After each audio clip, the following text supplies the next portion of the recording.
Hi, and welcome to the Art of Film Funding. I'm your co-host, Claire Papan, along with writer-producer Carol Dean, author of the best-selling book, The Art of Film Funding, and host of this show. Carol is the president of From the Heart Productions, a nonprofit organization that has supported filmmakers with the Roy W. Dean Grant, fiscal sponsorship, education, and resources for over 30 years. Carol also teaches the Learn Producing class. Each class features an industry expert guest instructor and is designed to give the information, guidance, and support to become a successful producer. You can learn more about this class and all of From the Heart Productions offerings at FromTheHeartProductions.com.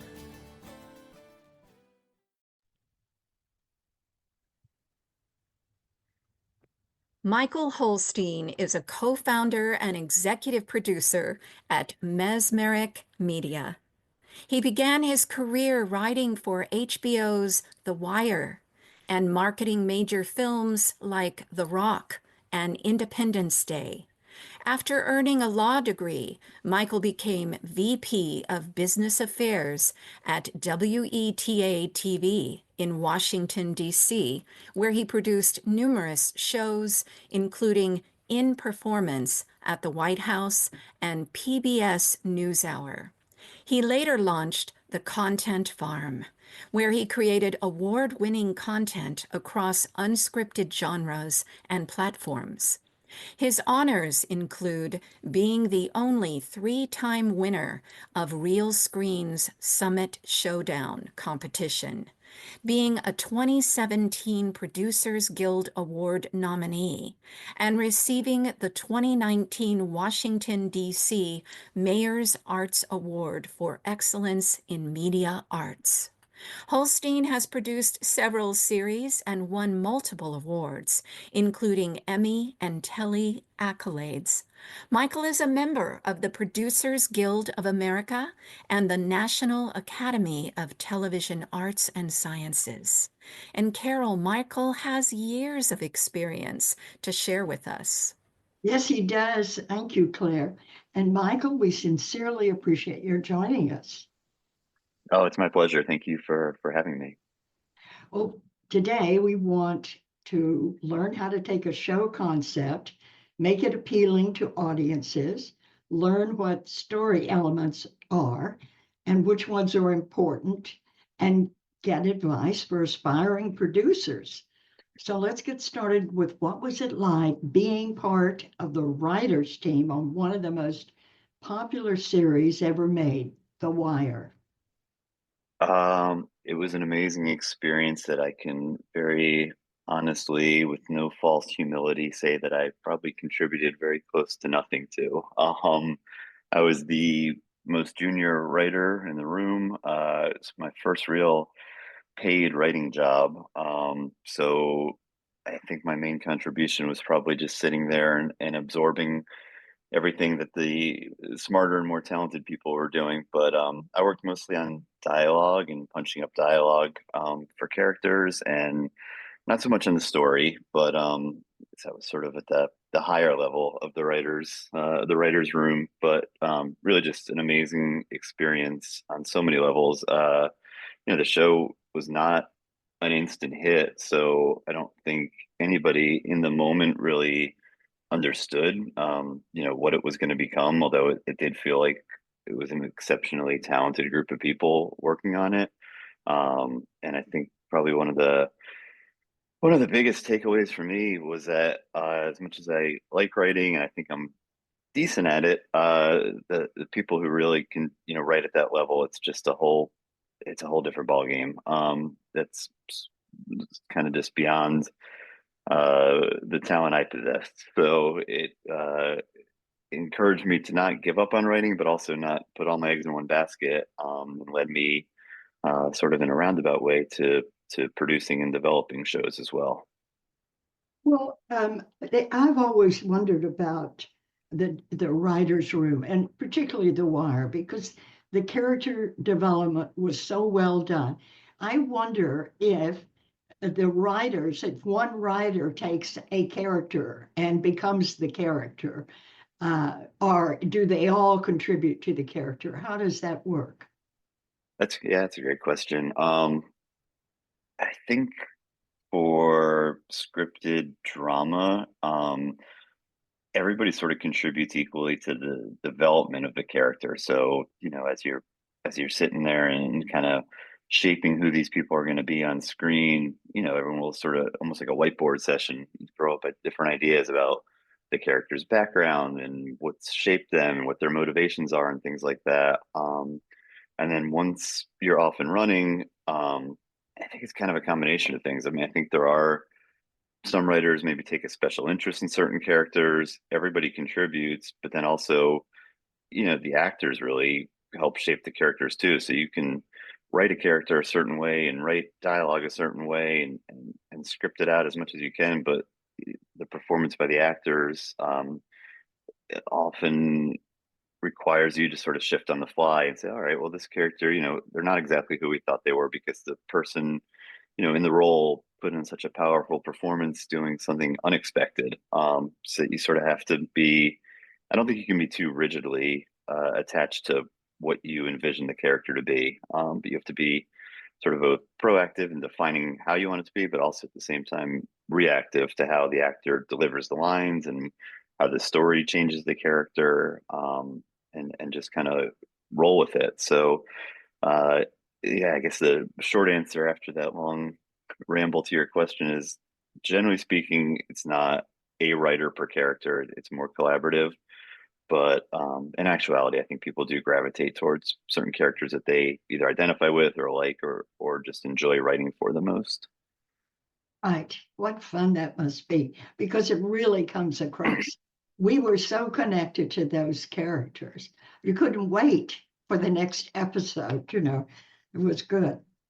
Well, let's. Yeah, Uh-huh. oh, I'm sorry. HBO has always been so good at that with developing uh, deep worlds of characters, whether it was The Wire or Sopranos or Game of Thrones or any of those shows.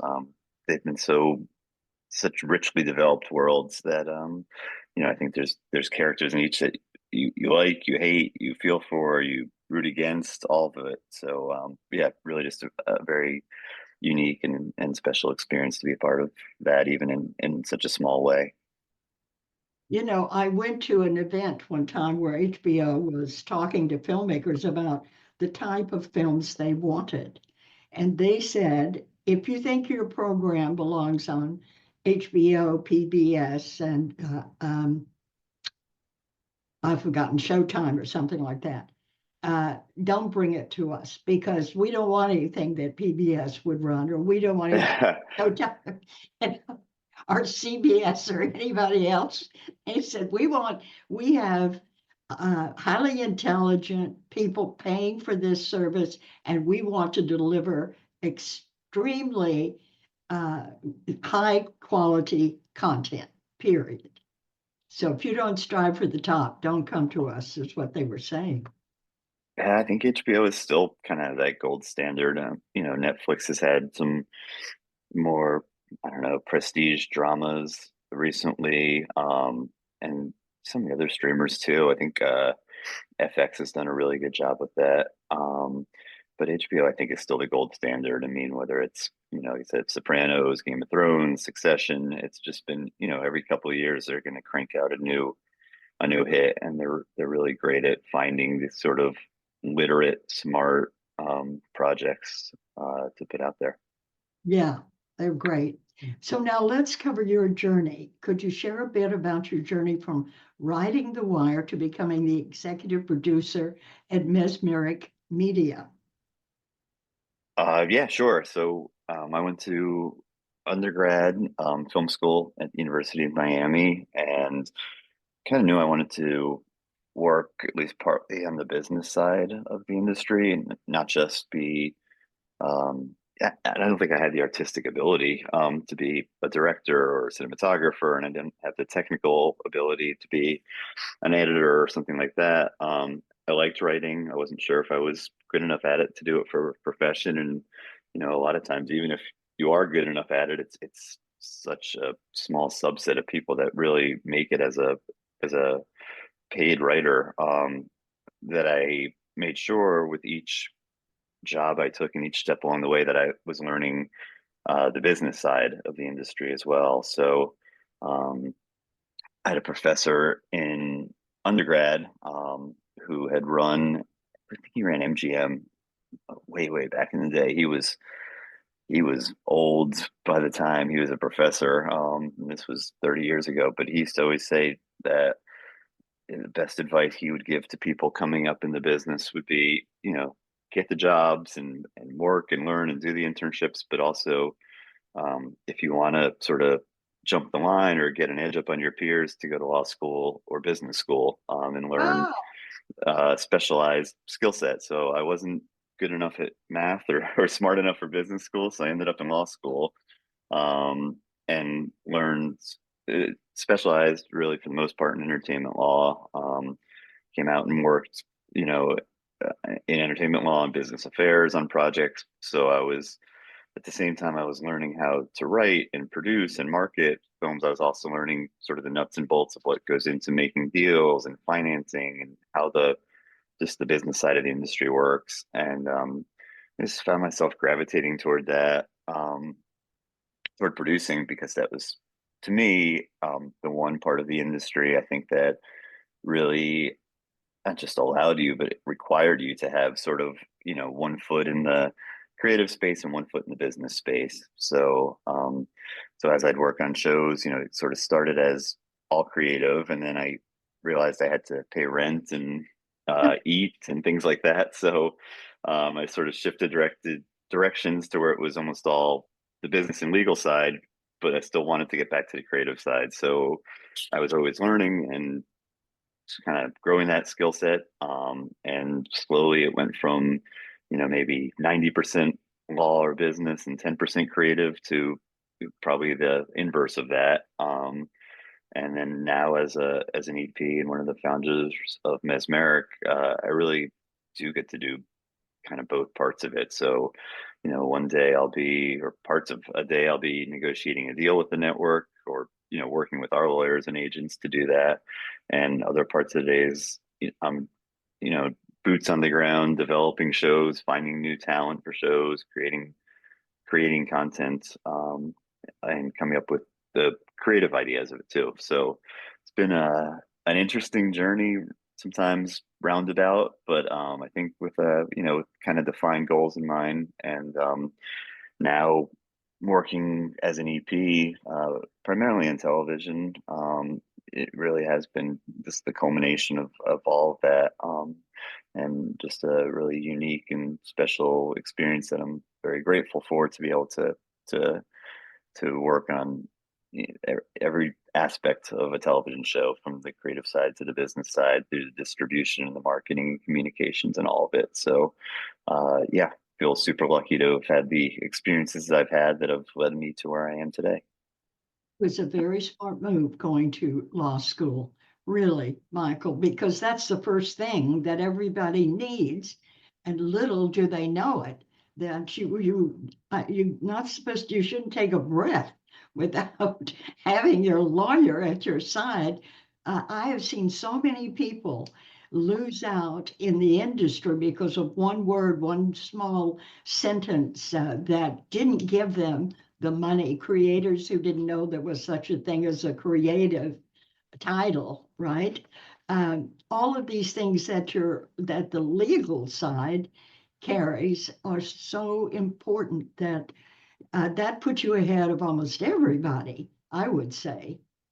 Yeah, it's been, there's times when I question it and say, oh man, why did I waste, 3 years and um, Lord knows how much money going to law school. But I find that I do use the skills much more often than I expected to, partly in what you said. So making sure, that deals put in front of us seem right, or if we're trying to sign talent, that, we're making the right deals. But then also just sort of the soft skills you get from law school. So learning how to write persuasively, how to speak, you know, advocating for a case in moot court or mock trial is not a whole lot different than pitching a show to a network executive. Um, so I think it's been something I've used a lot more than I expected to, and times when I kind of regret having spent those years in law school, I'm then very quickly reminded that they weren't a waste at all, and they're skills that I use every day, sometimes subconsciously, but they've all contributed to my career. So yeah, it was a great experience, and I enjoyed law school. I mean, it was a fun uh, kind of break from the entertainment industry. I worked in marketing and communications on films for a couple years before law school. So it was nice to go back to school and immerse myself in that world again, and then come back out with, be able to combine all of the learning into one career path. Well done. Well, let's talk about working with major networks, and because I'd love to know what insights you gained from producing shows like In Performance at the White House and the PBS NewsHour. Those are great shows. Yeah, working for with PBS and for a PBS producing station was yeah, it's an awesome experience. You learn a lot of different skill sets. You learn how to do things on a much more limited budget, since PBS budgets tend to be less than other networks a lot of times, or the funding models are so different. You have sort of the gravitas and the I don't know, the mission driven aspect of it, where you have to deliver, content of a certain quality, to meet PBS parameters and guidelines, standards and practices. And it's almost like an honor to work in such a trusted industry. PBS and NPR, I think, are consistently ranked among the highest news or media organizations with how much the public trusts them and values them. So I think you have to take that seriously, but at the same time, it was a lot of fun. I mean, I think still to this day, I've worked with probably most networks or streaming platforms at this point, but In Performance at the White House, I produced a TV series from the 930 Club, a music venue here in Washington, D.C., for PBS that I got to create and direct and produce. Those are some of my favorite experiences, and the projects of which I'm probably most proud and most enjoyed working on. So, and still with the work we do at Mesmeric now, well, it's not in any way solely focused on public television. Understanding that world, knowing that world, and realizing, kind of knowing how to work within those confines, I think gives us as a company a leg up over other production companies that just produce for cable or just produce for streamers or whatever. I think maybe the secret, or at least it was surprising to me, is that the PBS business model, if you do it well as a producer, can actually be the most lucrative, versus kind of getting a per episode fee from Netflix or whatever it might be, or streaming revenue, which can be pennies per stream. If you know how to produce high quality content affordably and smartly, the PBS model can really be very financially rewarding for producers as well. Yeah, absolutely. That's well said. Thank you. And so let's discuss the art of unscripted content, because you're known for creating some award-winning unscripted content. So tell us about this genre, and what about the unscripted world excites you, Michael? Yeah, it's well, so I think a couple things. I mean, I think it's ever changing, right? Just like everything else. So I think some people hear reality TV or unscripted and they think of just housewives, or some of the kind of freak show stuff, the dating shows, things like that. But unscripted can mean serious documentaries or live music or news formats. So I think what's exciting to me about it, and why I've sort of specialized in it is a cheaper and quicker path to entry than going through the scripted process, which can take years to go from idea to screen.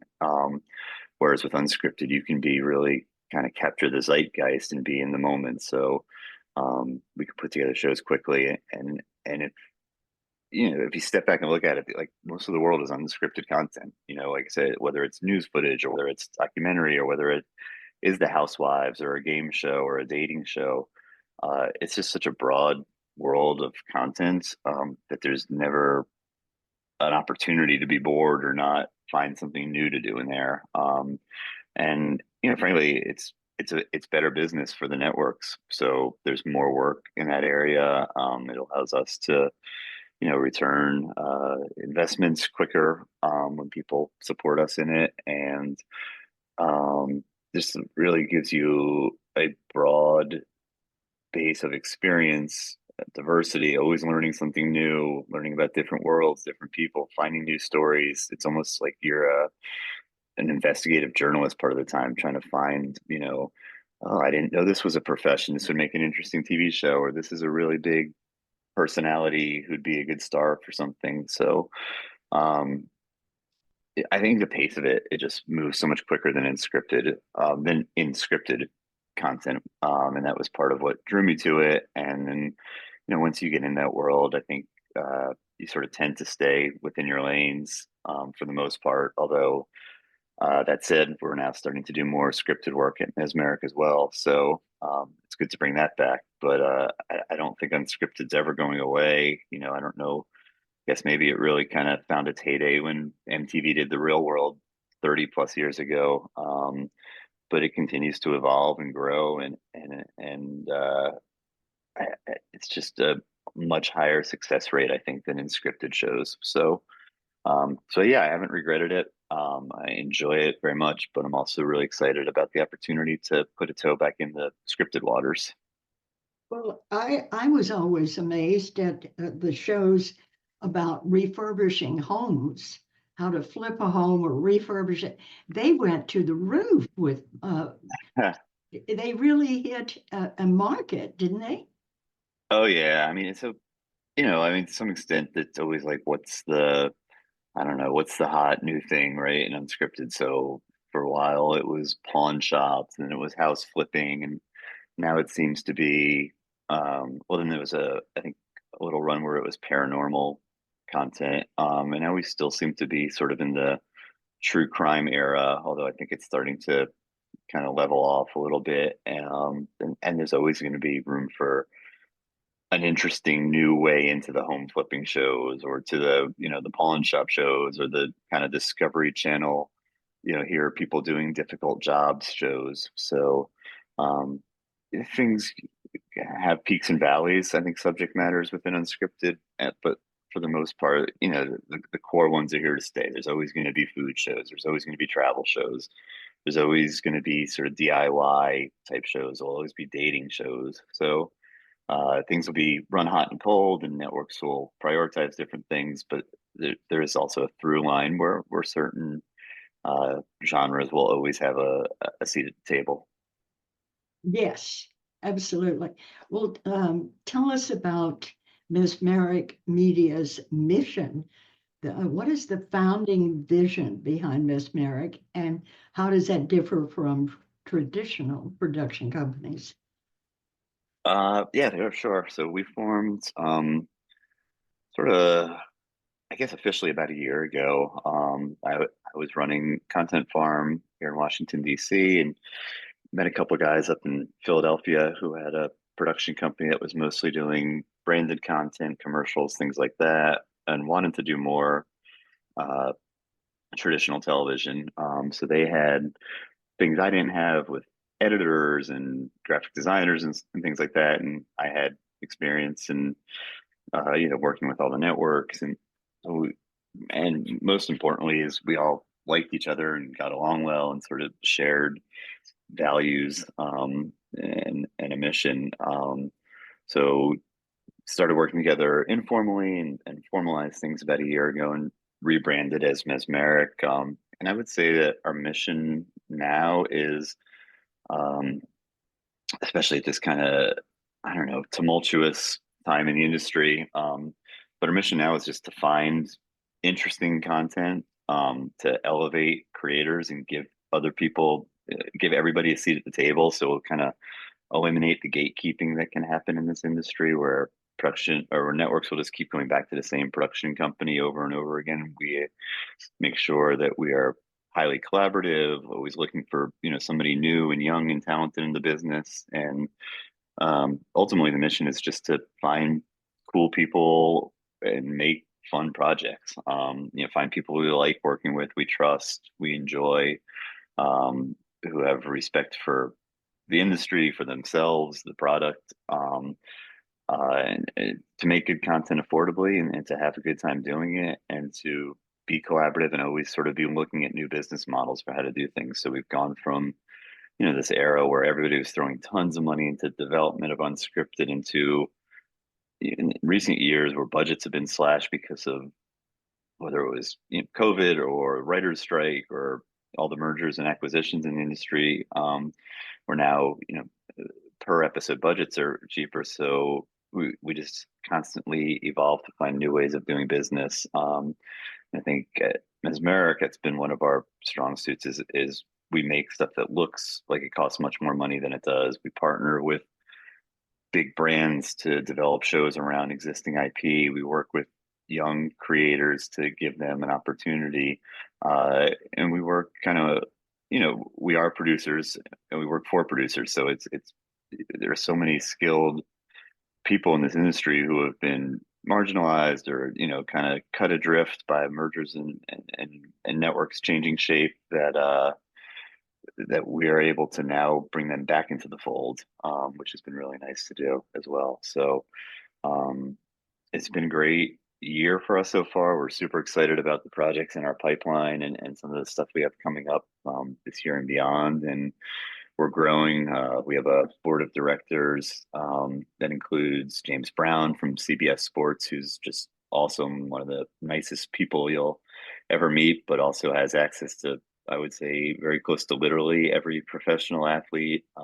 Guy named Gene McCarthy, who was at Nike for a bunch of years and helped launch the Jordan brand, who is sort of our business advisor with it, and a reality TV pioneer, Ernie Avia, who was at OP for about 20 years and helped create and develop shows like Deadliest Catch and all of kind of the Discovery tough job shows. And we're adding people to that board still. So we are very blessed to, have 4 principals in the company who grind it out day to day, and 3 and growing list of board members who can open doors for us, bring us talent, and sort of give us a little gravitas that we might not otherwise have. So super exciting times for us and challenging time in the industry, but I think we're especially well situated to navigate it well.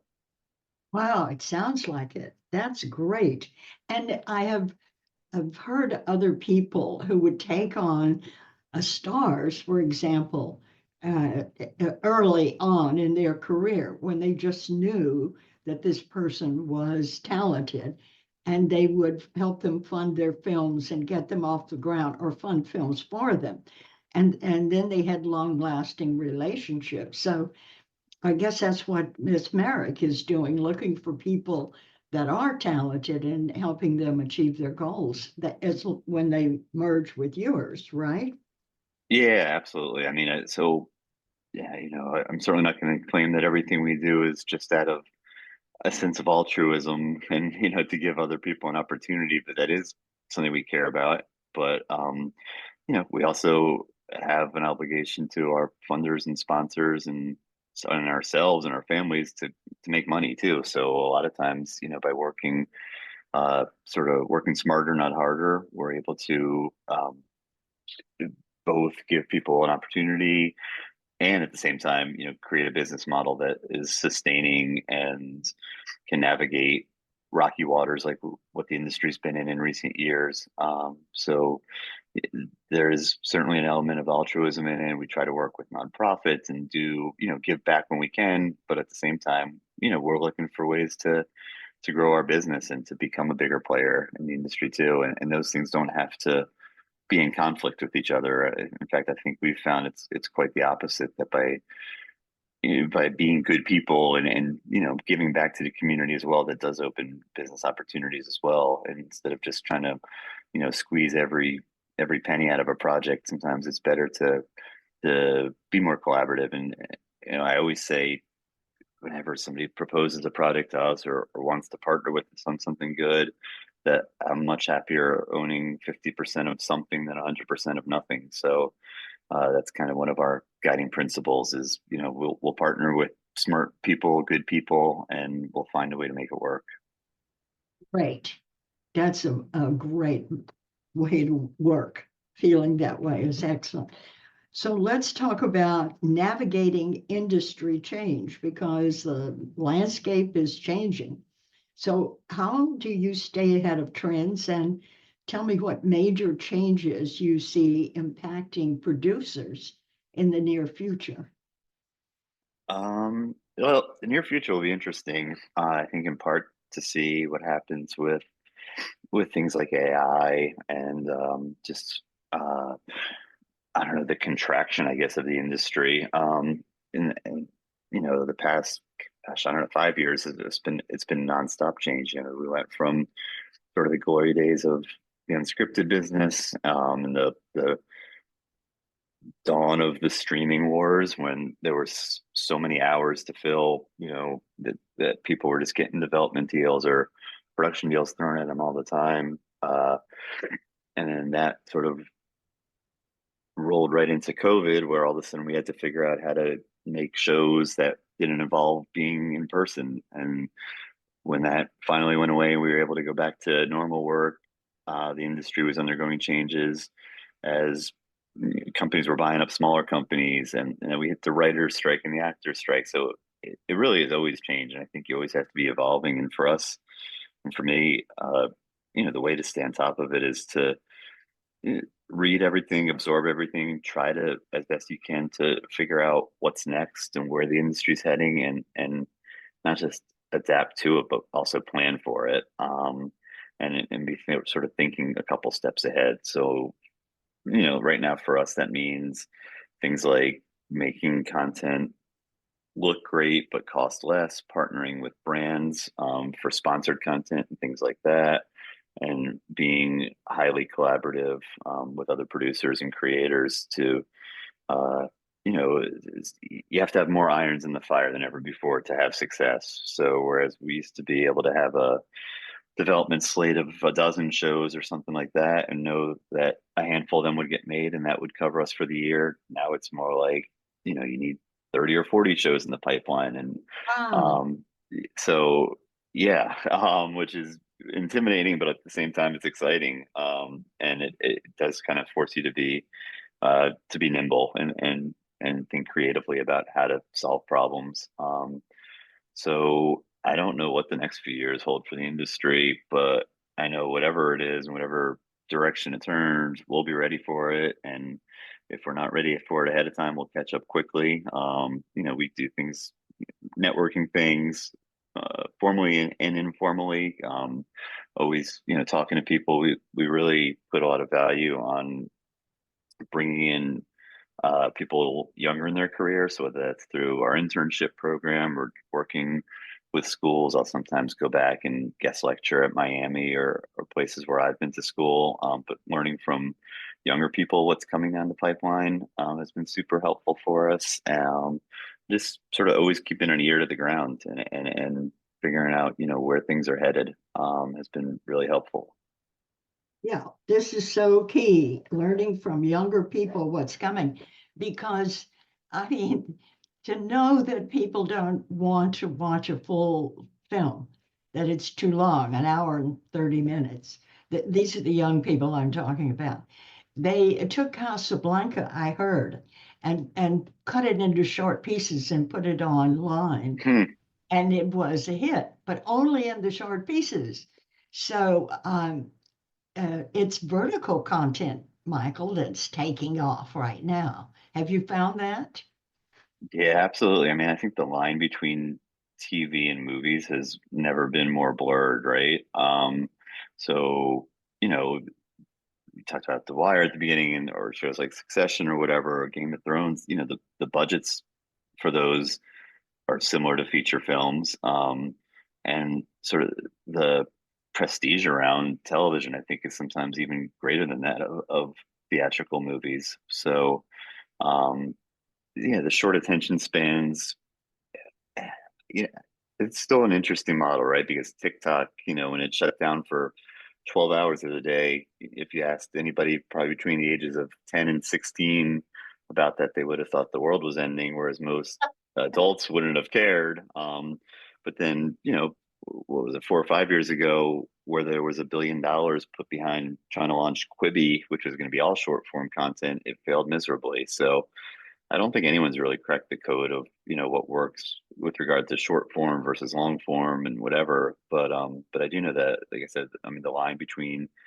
theatrical motion pictures and television has never been more blurry, and I think that's a good thing. It's elevated the quality of content on TV.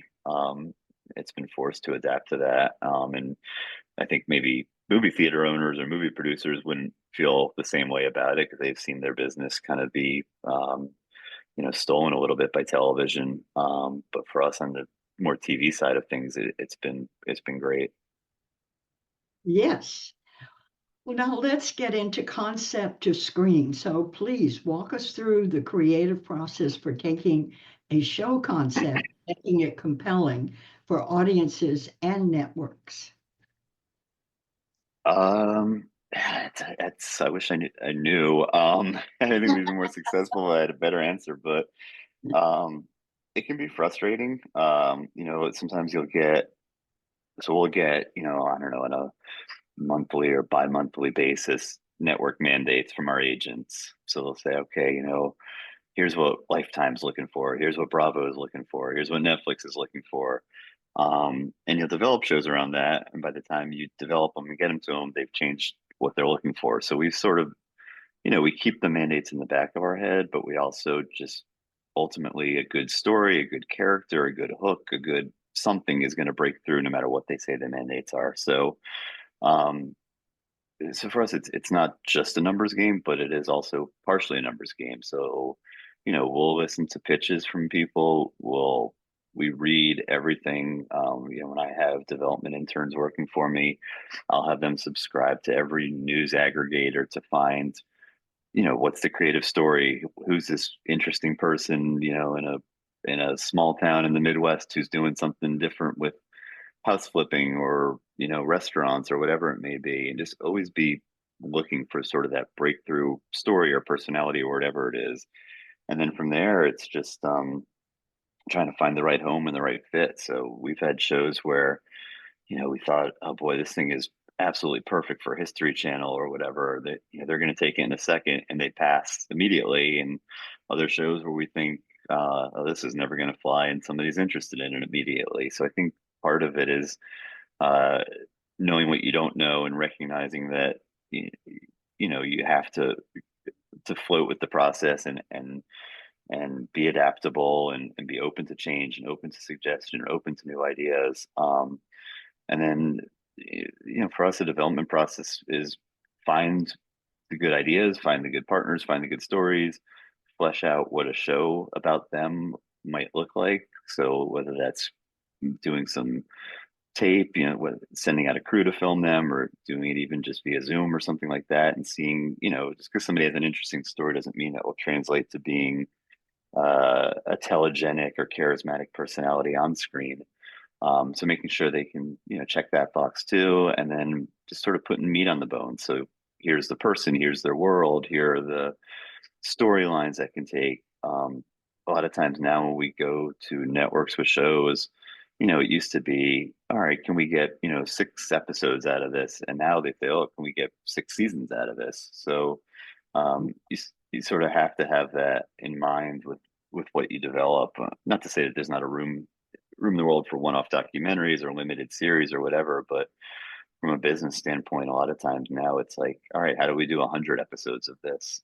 So we do try to find those projects too that could be sort of evergreen, and always find a place in the world. And then from there, development is just sort of going back and forth. It's you get the idea, you flush it out, you get it pitch ready. Our agent will do the initial outreach to networks for us, set up pitch meetings, and then we'll pitch and we'll get feedback. And sometimes that will be a yes, sometimes it'll be a no, and most times it'll be somewhere in between that, which will require us to either go back to the table and redo the deck or recut the sizzle reel, reshape the focus of the show, and just try to sort of uh, adapt it to the feedback you're getting. It's really, I think, super important to be an active listener in the process. I think so often when people are pitching, they just want to get their point across and like, here's why this show is great. And um, but ultimately, you're going to be much more successful if you spend more of your energy, more of your concentration on listening to the feedback you're getting, verbal, nonverbal, whatever, from the people you're pitching to, so that you can be receptive to that and responsive to that and come back to them with something that makes it easier for them to say yes. Nonverbal is really important. As I said, I've been in the industry for a lot of years. And in New York, I dealt with a lot of Italians who were really lovely people, great to have as business associates. But they always came in twos, Michael. One listened and one talked, right? They had the listener because your body language will tell so much, but that's how they worked as a pair. One listened. Yeah. But I like what you were saying about writing for long term and looking at a project, because the producer of Yellowstone said he wasn't writing a series, he was writing 80 feature films. Yeah. Yeah. Um, well, yeah, I mean, he's on an all-time great run, right? I mean, Isn't he? Yes. we should all have 10% of the success Taylor Sheridan's had. And I'm a fan. I mean, his I don't know if his first movie, the first or second movie, Hell or High Water, is one of my favorite movies ever. And I enjoyed Yellowstone as well, and I've liked most of the shows he's done. I really just liked what's the show? Was it Landman, which just finished its first season? But yeah, I mean, he went from being a day player on Sons of Anarchy, to learning while he was learning how to be a writer and absorbing all of that to writing and putting himself out there doing it. But it really is the same. I mean, what he said is true. I mean, it's not just I'm making a season of television. It's I'm giving you a hundred movies. And yeah, that can be intimidating. It's a lot of creative energy. It's you have to find worlds that lend themselves to that quantity of content, not just quality, but quantity also. And in some sense, that's easier in a scripted world because you can just bring on a new character. But the obviously the not so secretive secret is that unscripted is fairly scripted as well a lot of times. So if you need to introduce somebody to your unscripted world, you can manipulate reality to do that as well. I wonder, Michael, how he sold Landman, because that, when you just look at some of the scenes, it's just an oil rig working. It's so dead, so storyless, this arid plane and this machine. And yet he created all these great characters and put so much inner energy in it. It's amazing what he did. Yeah, I mean, well, and the cast deserves so much credit too. And Billy Bob Thornton's just always great, right? Always fun to watch. But Right. yeah, he's got just I think he's got Taylor Sheridan's got a leg up now, and that sort of everything he does is going to get the at least the initial all right, I'll check this out. Whereas somebody new may not get that, and he's got the creative freedom to take chances with things like that, to take what may seem boring, watching an oil rig out in the Oklahoma fields, but build like a really rich world around that. And again, it's a credit to him as a writer and as a showrunner, but also a credit to the talent. I mean, the cast of his shows, have Harrison Ford and Helen Mirren in one of the Yellowstone prequels, and Billy Bob Thornton and Demi Moore and Landman and Stallone and Tulsa show.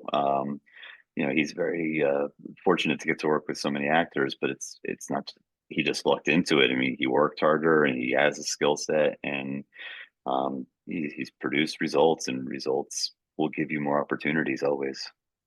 Always, always. And craft, like you, he expanded his craft. Uh, my daughter said she read where he looked at the day sheet and saw he was rider. It had to be a Western. He was rider number 13. And he said, that's it. I'm tired of this. I'm going, Yeah, that was it was when he was on Sons of Anarchy. That he was, yeah, something like 13th on the call sheet or whatever. yeah, And I think he just realizing, and that was, on a much smaller level, what we've been trying to do with Mesmeric is, rather than sort of be supplicants who go to the bigger production companies, oh, will you produce our show for us or whatever, is shift the paradigm to where we're calling the shots and trusting in ourselves to find the right things. So, we're out. Uh, we're going to be out this year fundraising, so that we can greenlight our own shows, that we believe in selectively, obviously. But we can greenlight stuff and not sort of be tied to network mandates and budgets, and just, kind of placing a large bet on ourselves, versus just hoping for a seat at the table. And he's a great example of how well that can work if you do it right. But unfortunately, the landscape is probably littered with plenty of people who thought they could do it right and didn't as well. So, you have to sort of, I don't know if that 80-20 rule or whatever is still accurate. 80% of the projects are sort of safe, and you take a stab at something big with 20 of them. It's probably not a hard and fast number and something that always changes, but we do try to strike that balance of, all right, here are the safe, easy shows that, we think will definitely sell. And here are some that are a little more out there. And if they take off, they'll really take off. So, yeah, he's a terrific example of kind of putting faith in yourself versus trusting in others to give you an opportunity. yes. You sound like Orion when it was starting. And they brought us so many great films. So I'm looking forward to what Miss Merrick produces. But the point is, there are many people who do not understand what development means. So could you just take a minute and try to explain to us how important it is to package something, to do the development that's needed to sell the film? Yeah, sure. So, I mean, I think development is maybe, I don't know what the exact recipe would be, but it's some mix of research and marketing, essentially. So it's research to find, the new stories, the new characters, the new whatever it is, and then the marketing part of it is packaging that up in a digestible format that enables you to successfully pitch it. So, one thing you sort of have to understand is what the networks are looking for and how they like to be communicated to. They don't want to do the work of of digging through this idea you sent them to find what the story is. You really have to spoon feed it to them and say, like, all right, here's the show, here are the main characters, here's the first 10 episodes, and in some detail, and here's what the next 40 can look like. But it all starts with finding good stories, finding interesting people, finding the right characters, finding, the niche, the thing that nobody's done before, or finding something someone has done before but doing it differently.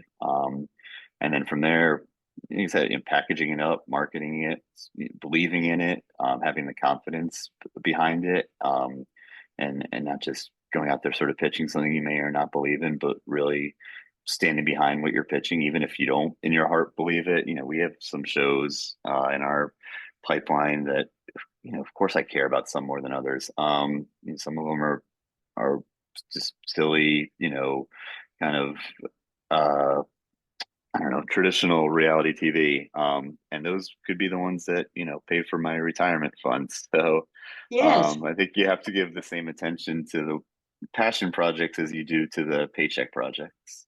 exactly. Well, looking ahead, tell us about upcoming projects that you're most excited about. Oh yeah, sure. So, gosh, a couple come to mind that I guess we're allowed to talk about. We have a show that's about the last racetrack in Alaska, auto racing track, and it's run by this really cool woman. Took it over from her family and is trying to basically revive and revitalize auto racing in Alaska. So that will be hopefully coming out this year. We have recently been signing deals with brands to develop content around their products, and we are working with the largest Black-owned spirits company in the world, which is Uncle Nearest Whiskey, based out of Tennessee.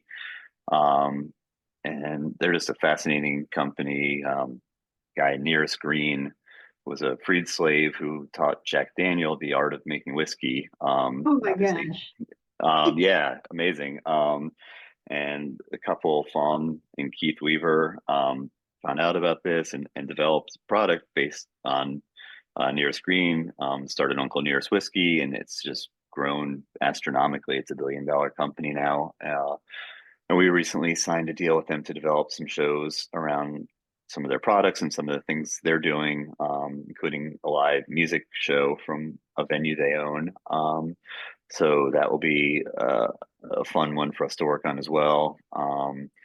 And gosh, I don't know what else. I mean, I think those are probably two that I'm most excited about. And we have, I would say, between development, pre-production, production, and distribution, maybe 40 shows total in our pipeline. So, we're not at the stage yet where we get to call our own shots and just pick which ones are greenlit and which ones go. So it's hard to be too excited about any of them because you don't know, what's going to get the funding or what's needed to push it over the line. But those two I feel very confident in that they'll happen this year. So I'm excited about those. And out of the 40 plus in our pipeline, uh, a couple of them are going to get made and they'll be great and they'll be fun to work on. And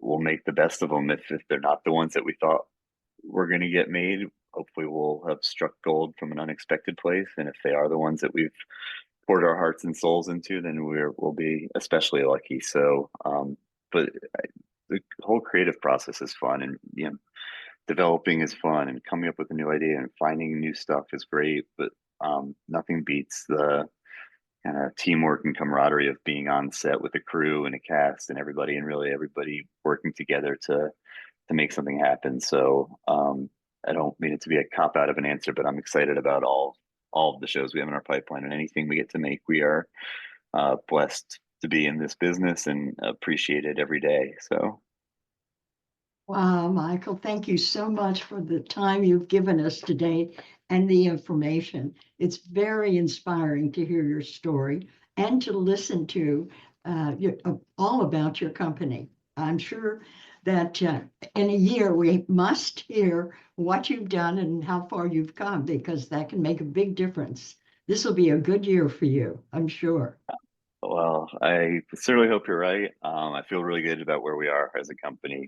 We've never had a more interesting, diverse, and exciting pipeline of products, and we're cultivating some really great relationships with talent, with brands, with other production companies. And yeah, we're really excited about it. So thank you for the opportunity to talk about what we're doing. And I would love to come back in a year and tell you how successful this past year has been, and hopefully we'll be in that place where we can do that. But regardless of how it goes, we're enjoying the ride and excited about everything that's coming up. Well, we are too, because we want unique and creative shows. And thank you for that, for keeping your public as the key. What you want, what you're bringing us can be entertaining and family oriented. Everything we've talked about, your whole family could be watching the show. That's wonderful. Yeah. Yeah, I mean, we do try, not always, but some shows are probably not designed for co-viewing, but we do increasingly try to find more co-viewing opportunities. And if if people are listening to this and want to pitch us ideas, our doors are open. They can write me, Michael at Mesmeric.media. We'll send over our NDA form and read somebody's submission, and hopefully, somebody out there hears this and has a great idea for a show and doesn't know how to get it made, and we can be helpful to them in the process and also helpful to ourselves in finding new projects. So always looking for the next best thing and great people to work with, and happy to connect with anybody who might want to speak with us. Thank you, Michael. You're going to make a lot of people happy. We have all those filmmakers listening to this podcast, and we have them with From the Heart. So thank you. That'll be great. Good luck. My pleasure. Thank you, Claire, for hosting the show. Oh, yes, as always. And Michael, thank you so much for your expanded view on things.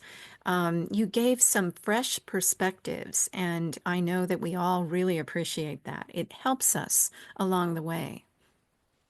Well, thank you. It's been my pleasure. It's been very fun speaking with you, and like I said, I'm really happy to talk to anybody, whether it's just somebody who wants to get a job in the business or somebody who has an idea for a show or whatever it may be. I've always enjoyed the mentoring and coaching process, and I've certainly benefited from it, both as a mentor or coach, or having, others mentor or coach me. So I appreciate y'all giving us this forum, and happy to connect anytime. Okay, terrific. Thank you. All right. Be well, everyone. Thank you. Take care. Thank you, Michael.